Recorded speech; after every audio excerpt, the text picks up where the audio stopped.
ഇന്നൊരുപാട് മാനസിക വിഷമത്തിലൂടെ കടന്നു പോവുകയാണോ? മനസ്സൊക്കെ വിഷമിച്ച് വല്ലാതിരിക്കുകയാണെങ്കിൽ ഞാൻ പറയുന്ന കാര്യം ഒന്ന് കേൾക്കണം കേട്ടോ.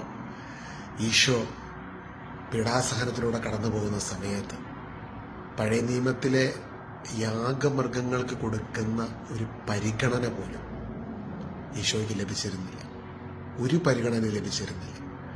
യാഗമൃഗങ്ങളെ ബലി കഴിപ്പിക്കുമ്പോൾ അവരെ അന്ന് ടോർച്ചറൊന്നും ചെയ്യാറില്ലായിരുന്നു. പക്ഷെ യേശു പീഡാസഹനത്തിലൂടെ, അതിദാരുണമായ പീഡാസഹനത്തിലൂടെ കർത്താവ് കടന്നു പോയതിനു ശേഷമാണ് കുരിശു മരണം ഈശോ വരിക്കുന്നത്.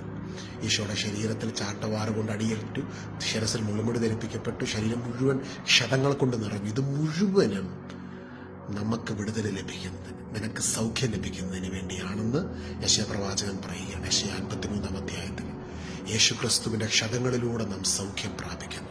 ഇന്ന് കടന്നു പോകുന്ന എല്ലാ വിഷമങ്ങളും യേശുവിന്റെ പീഡാസഹനത്തിലേക്കൊന്ന് സമർപ്പിക്കുക.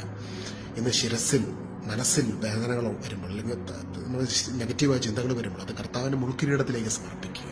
Every suffering he went through, it is to give you deliverance. ഇന്ന് വിശ്വസിച്ച് സമർപ്പിക്കുന്ന നിമിഷം പരിശുദ്ധാത്മാവിന്റെ കൃപ നിങ്ങളെ പൊതിഞ്ഞു പിടിക്കുമാറാകും. ആ കൃപയുടെ അഭിഷേകം നിങ്ങൾ നിറയപ്പെടുമ്പോഴാണ് നമുക്ക് കർത്താവിന്റെ ഹിതമനുസരിച്ച് വിശുദ്ധിയിൽ ജീവിക്കുവാൻ സാധിക്കും. ദൈവത്തിന്റെ പദ്ധതികൾ നമ്മുടെ ലൈഫിൽ ഫുൾഫിൽഡ് ആവും. അത് ഓരോന്നോരോന്നായി നടന്നുകൊണ്ടേയിരിക്കും. അപ്പം ആ ആത്മാവിന്റെ അഭിഷേകത്തിൽ വിശ്രമിക്കുവാനാണ് ഇന്ന് ദൈവം നമ്മളെ വിളിക്കുന്നത്. ഒരു നിമിഷം നമുക്കൊന്ന് പ്രാർത്ഥിക്കാം. ഇന്ന് കടന്നു പോകുന്ന വേദനകളെ, വിഷമങ്ങളെ, ദുഃഖങ്ങളെ എല്ലാം ഈശോയുടെ പീഡാസഹനത്തിലേക്ക് സമർപ്പിച്ച്, യാഗമൃഗത്തിന് കൊടുക്കുന്ന ഒരു പരിഗണന പോലും ഈശോയ്ക്ക് കിട്ടിയിരുന്നില്ല.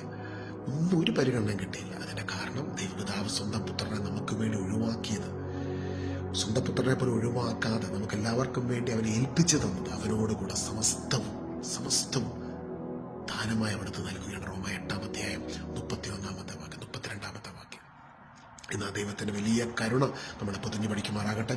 ഈ ദിവസങ്ങളിൽ കടന്നു പോകുന്ന നെഗറ്റീവ് ചിന്തകള്, മനസ്സിന് വിഷമങ്ങള്, വേദനകള്, മുറിവുകള് ഒക്കെ ഈശോയുടെ അക്ഷരങ്ങളിലൂടെ വെളിപ്പെടുന്ന ദൈവകൃപയുടെ സാന്നിധ്യത്തിലൂടെ ഇപ്പോൾ തന്നെ നമ്മുടെ മനസ്സിൽ സൗഖ്യങ്ങൾ വെളിപ്പെടട്ടെ.